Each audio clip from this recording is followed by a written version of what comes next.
Pengertian interaksi sosial. Interaksi sosial adalah hubungan timbal balik antara individu dengan individu, individu dengan kelompok, atau kelompok dengan kelompok yang saling mempengaruhi. Yang selanjutnya adalah syarat interaksi sosial. Pertama yaitu kontak sosial. Hubungan awal bisa langsung secara tatap muka atau tidak langsung, yaitu media. Yang kedua adalah komunikasi, proses penyampaian pesan sehingga terjadi saling pengertian. Bentuk-bentuk interaksi asosiatif. 1. Kerjasama. Itu adalah usaha untuk mencapai tujuan yang bersama. Kedua, akomodasi. Penyesuaian untuk meredakan politik dan konflik. Ketiga, akulturasi. Perpaduan budaya tanpa menghilangkan budaya asli. Terakhir, asimilasi. Peleburan budaya hingga membentuk budaya yang baru. Untuk kerjasama, nanti secara rinci akan dijelaskan oleh teman saya. Bentuk interaksi sosial disosiatif. 1. Kompetisi.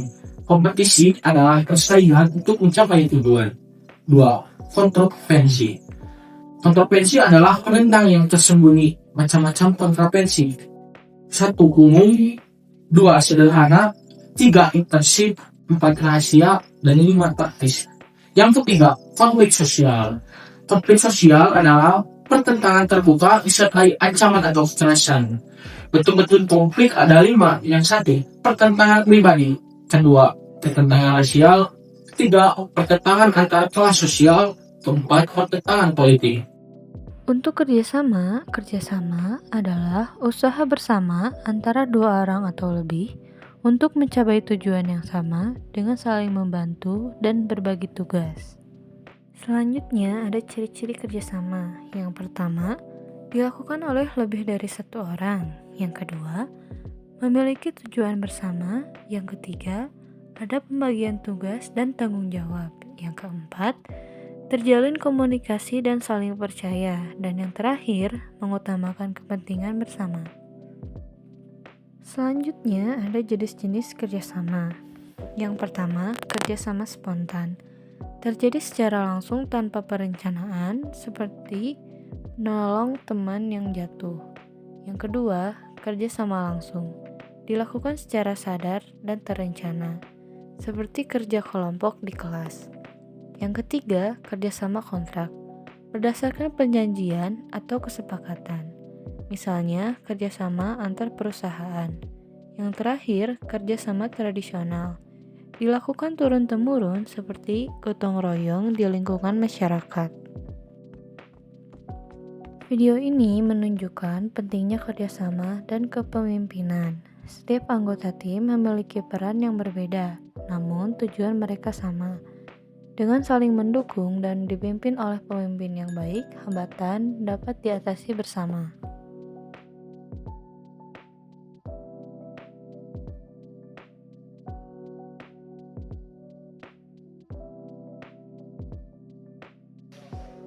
Bismillahirrahmanirrahim. Di sini saya akan menjelaskan jenis-jenis interaksi sosial. 1. Individu dengan individu. Hubungan antara satu orang dengan orang lain. 2. Individu dengan kelompok. Hubungan antara satu orang dengan sekelompok orang. 3. Kelompok dengan kelompok. OSIS dan pramuka saling membantu dalam menyelesaikan tanam 1000 bibit. Ciri-ciri interaksi sosial ada 4. Yang pertama, pelakunya lebih dari 1 orang. Yang kedua, ada komunikasi di antara pelaku melalui kontak sosial. Yang ketiga, mempunyai maksud dan tujuan yang jelas. Yang keempat, ada dimensi waktu, yaitu masa lampau, masa kini, dan masa mendatang.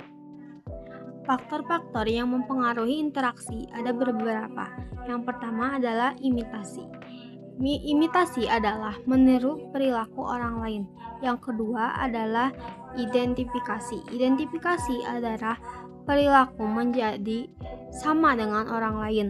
Yang ketiga adalah sugesti. Sugesti merupakan pengaruh tanpa berpikir panjang.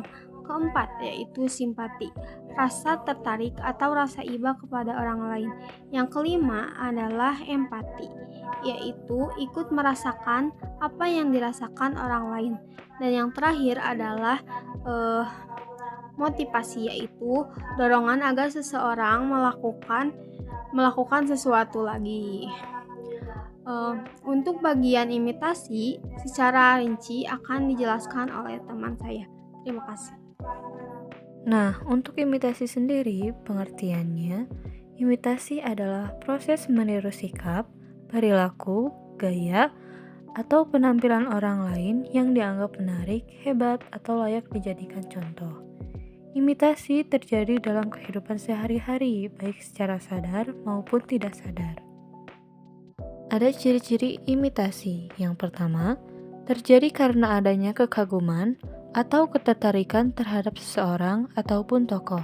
Yang kedua, dilakukan dengan cara meniru perilaku, gaya, atau penampilan. Yang ketiga, bisa terjadi secara sadar maupun tidak sadar. Yang keempat, tidak selalu disertai pemahaman mendalam terhadap apa yang ditiru. Yang terakhir, umumnya terjadi dalam interaksi sosial. Yang terakhir, ada jenis-jenis imitasi. Yang pertama, imitasi positif. Meniru perilaku yang baik dan bermanfaat, seperti meniru sikap rajin belajar, juga jujur atau disiplin. Yang kedua, imitasi negatif. Meniru perilaku yang tidak baik atau melanggar norma, seperti meniru kebiasaan malas atau berkata kasar. Misalnya, ada siswa bernama Raka. Ia sangat menyukai film Harry Potter, di mana ia bukan hanya menonton, tapi juga hafal hampir semua cerita dan karakternya.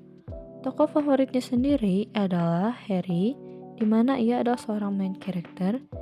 Ia menyukainya karena memiliki sifat berani, setia, dan baik hati, membuat Raka ingin meniru sosok idolanya. Ia memiliki berbagai merchandise seperti botol minum, mainan, pakaian khas Harry Potter, bahkan kacamata bulat yang sering dipakai Harry agar penampilannya terlihat semirip mungkin.